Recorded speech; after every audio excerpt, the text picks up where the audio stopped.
प्यारे बच्चों, आज हम कक्षा 10 में काव्यखंड बिहारी लाल के भक्ति और नीति के दोहे के संबंध में जानेंगे। और दोहे के संबंध में तो जानेंगे, उनकी व्याख्याएं भी हम आपको बताएंगे। अगर आपके सामने पुस्तक होगी तो व्याख्या को समझने में आसानी होगी, बेहतर होगा, क्योंकि शब्दों पर ध्यान देंगे। अगर किताब नहीं होती थोड़ी दिक्कत होती है। अगर मेरा वीडियो जो आप देख रहे हैं तो फिर बाद में किताब देखे कभी भी आप देख सकते हैं। तो पहला भक्ति का दोहा मैं पढ़ रहा हूँ। मेरी भव बाधा हरो राधा नागर सोय, जा तन की झाई परे श्याम हरित दुति होय। मेरी भव बाधा पर सांसारिक कष्टों को, कठिनाइयों को, मेरी सांसारिक कठिनाइयों को हरो मने दूर करो। राधा नागर सोय, नागर बनी चतुर, वही राधा नागर, वही चतुर राधा, वही चतुर राधा मेरे सारे संसार के कठिनाइयों को दूर करें। जा तन की झाई पड़े, जिनकी शरीर की परछाई मात्र पड़ जाने से, झाई मनी परछाई होती, परछाई, श्याम हरित दुति होए, श्री कृष्ण प्रसन्न हो जाते हैं। एक बार पुनः इसका अर्थ देख ले।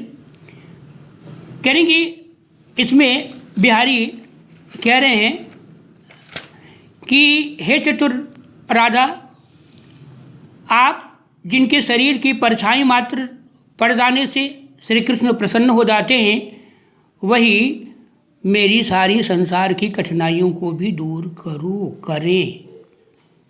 दोनों कह सकते हैं आप। दूसरा है, मोर मुकुट की चंद्र कनु यूं राजत नंद, मन शशि शेखर की अकस किय शेखर सतचंद।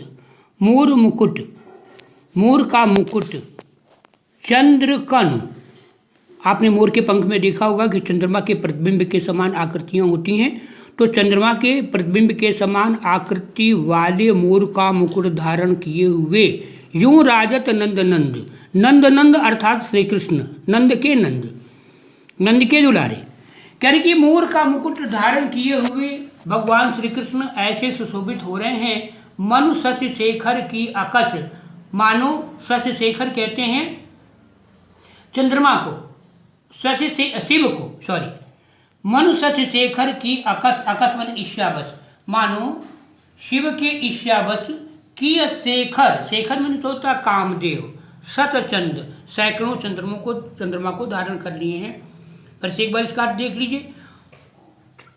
चंद्रमा की आकृति वाले मोर का मुकुट अपने सिर पर धारण किए हुए भगवान श्री कृष्ण ऐसे सुशोभित हो रहे हैं, मानो शशि शेखर अर्थात शिव के ईर्ष्यावश कामदेव ने सैकड़ों चंद्रमा को अपने सिर पर धारण कर लिया हो। तीसरा, सोहत ओढ़े पीत पटु श्याम सलोनी घात, मनो नीनमल शैल पर आतप पर्यो प्रभात। सोहत सुशोभित होते हैं, ओढ़े पहने हुए, पीत पटु पीले रंग का वस्त्र, श्याम श्री कृष्ण, सलोने घात, सलोने सुंदर शरीर पर, अपने सुंदर शरीर पर पीले रंग का वस्त्र पहने हुए श्री कृष्ण ऐसे सुशोभित हो रहे हैं। मनो नीलमन शैल पर, मानो नीलमणि की चट्टान पर, आतप मन होता है धूप, पर्यो प्रभात, सुबह की किरणें पड़ रही हूँ। एक बार फिर से इसका अर्थ देखेंगे। श्याम सलोनी घाट, श्री कृष्ण अपने सांवले सुंदर शरीर पर पीले रंग का कपड़ा पहने हुए ऐसे सुशोभित हो रहे हैं, मानो नीलमणि की चट्टान पर सुबह की सूर्य की पहली किरणें, पीली पीली सुबह की पहली किरणें पड़ रही हूँ। चौथी लाइन, चौथा दोहा। अधर धरत हरि के परत, होंठ दीठ पट ज्योति, हरित बांस की बांसुरी, इंद्रधनुष रंग होत। इसमें कभी कह रहा है अधर मन होता होंठ, धरत मने धारण करते, हरि के कृष्ण के। भगवान श्री कृष्ण जब अपने होंठों पे बांसुरी को धारण करते हैं तो उनके होंठ से निकला हुआ लाल रंग, दीठ से निकला हुआ दृष्टि, आँखों से निकला हुआ काला रंग, पट ज्योति, शरीर पर पहने हुए पीले रंग के कपड़े की ज्योति, हरित बांस की बांसुरी, हरे रंग के बांस की बांसुरी को इंद्रधनुष के समान चमकीला सुंदर बना देती है।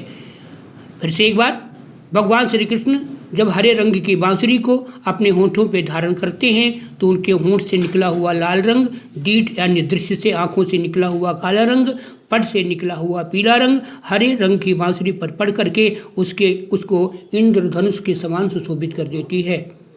5वां, या अनुरागी चित्त की गति समुझे नहीं कोय, ज्यों ज्यों बूढ़े श्याम रंग त्यों त्यों उज्ज्वल होए। ज्यों ज्यों बूढ़े श्याम रंग त्यों त्यों उज्ज्वल होए। श्याम रंग में डूबने से उजला हो जाता, काले रंग में डूबने से उजला हो जाता है। ये ऐसा होता नहीं है, लेकिन इसका अर्थ कुछ दूसरा है। या अनुरागी चित्त की, इस प्रेमी मन की गति को कोई समझता नहीं, बड़ी विचित्र ढंग से चलता है। समुझे नहीं कोई समझ नहीं सकता। ये ज्यों ज्यों बूढ़े श्याम रंग, ये ज्यों ज्यों श्याम रंग का मतलब ये काला रंग नहीं, श्याम माने श्री कृष्ण के रंग में ज्यों ज्यों डूबता जाता, अर्थात श्री कृष्ण की भक्ति में जैसे जैसे डूबता जाता है वैसे वैसे उज्ज्वल हो जाता है। यानी इसके मन की कालिमा सारा दोष निकल जाता, पवित्र हो जाता है। एक बात अच्छे डालनी इसको, इस प्रेमी मन की गति को कोई समझ नहीं सकता। ये इसकी गति, इसकी चाल बड़ी विचित्र है।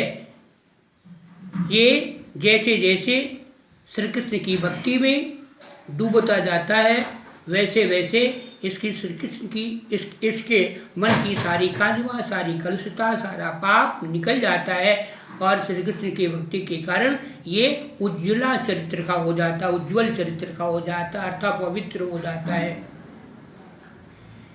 6वां है, तौ लघु या मन सदन में हरि आवे की ही बात। तौ लघु तब तक, या इस मन सदन, मन रूपी घर में हरि आवे की ही बात रास्ता। बिकट जटे जो लघु निपट, खूले न कपट कपाट। करें कि जब तौ लघु तब तक, या मन सदन में, इस मन रूपी घर में हरि आवे की ही बात। हरि किस रास्ते से आ सकते हैं, अर्थात हरि नहीं आ सकते।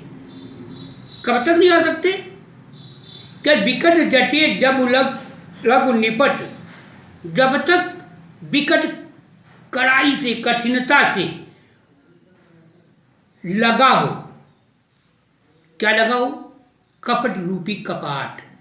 कपट रूपी कपाट की वाणी जब तक कस करके लगा हो, यानी जब तक आदमी के मन में कपट होता है तब तक भगवान के दर्शन नहीं होते हैं। वही कभी कहता है, जब तक कपट रूपी कपाट आदमी के मन का खुलेगा नहीं तब तक भगवान श्री कृष्ण उसके मन में प्रवेश नहीं करेंगे। समझ में आया? फिर से देख लीजिए। तब तक इस मन सदन में, इस मन रूपी घर में हरि नहीं आ सकते, भगवान श्री कृष्ण का प्रवेश नहीं हो सकता जब तक कपट रूपी कपाट जो कस करके बंद है हमारे मन का, वो खुल न जाए। जगत जनायु जिहि सकल सो हरि जान्यो नाही, जो आँखिन सब देखिए आँख न देखी जाए। 7वें दोहे में कह रहे हैं कि जगत जनायु जिहि सकल, जिसने सारे संसार को दिखाया, ज्ञान कराया, सो हरि जान्यो नाही, वो ईश्वर उसी प्रकार नहीं जाना जा सकता जो आँखिन सब देखिए। जिस प्रकार से आँखें सब कुछ देखती है लेकिन आँखें न देखी जाए, लेकिन आँखों को कोई नहीं देख सकता।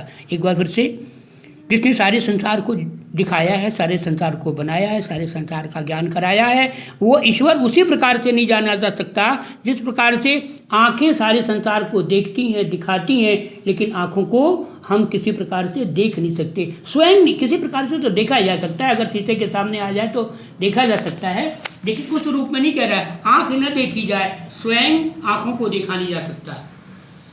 और तो बच्चों, ये आपने मिश्रा सर से पढ़ा, एक दोहा इसका बचा, शेष दोहा फिर अगले टर्न पर आप पढ़ेंगे। तो JS एकेडमी को आप